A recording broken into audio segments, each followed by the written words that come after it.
કુણિયો કમેડે રમતો તો ને આપણે તો અહીંયા હે ને ધજા જોતા હતા 52 ગજની ધજા આવી છે. ત્યાં તો એલિયન હોત આવી ગયો હળી કાઢતો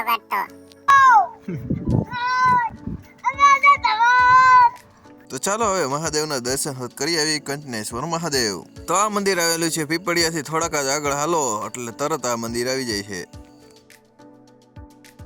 તો કુણિયો કઈક શંકર ભગવાનના વાત કે વાર્તા કે કઈ સમજાણું નહીં. આગળ જતા કુણિયાને ભૂખ લાગી ગઈ, છોડા ને વેફરું ને એવું લેવા વયો ગયો. પછી એની આગળ ગયા તો પવનચક્કીના પાખડા જોવા મળ્યા. કેટલા ફૂટના હશે? अच्छा हमको सिखा रिया है. સાંજે તો મામા જ બીજ જમવા આવ્યા હતા તો શાક રોટલી સંભારો સેવ ને ભજીયા ને એવું બધું હતું.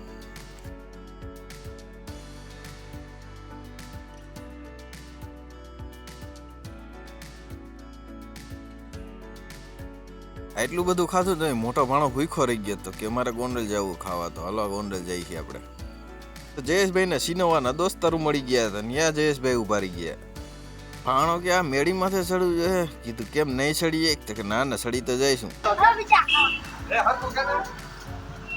તો ફાઇનલી અહીંયા અમે પીઝા ખાવા પૂગ્યા તો 1 કલાક એકની લાઈન હતી. તો પછી ભાણો તો 15-20 મિનિટ પછી કે મને તો ભૂખ લાગી. પછી અમે ખુશીમાં ખાવા પૂગી ગયા.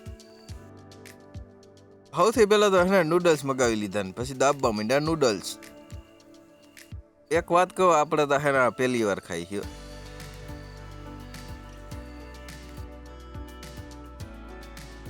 પછી મગાવ્યા આપણે મંચુરિયમ અને ચાઇનીઝ ભેળ. અને સોસ તો આપણે હાવ પાણી જેવો ન ભાવે એટલે સ્પેશિયલ આપણા માટે એને સ્પેશિયલ ઘાટો સોસ લઈ આવ્યા. ભાણો જ ખાઈ છે પ્રમાણે જૂનો જોગી લાગે. જો ખાવાનો કેવી રીતે ખાઈ છે.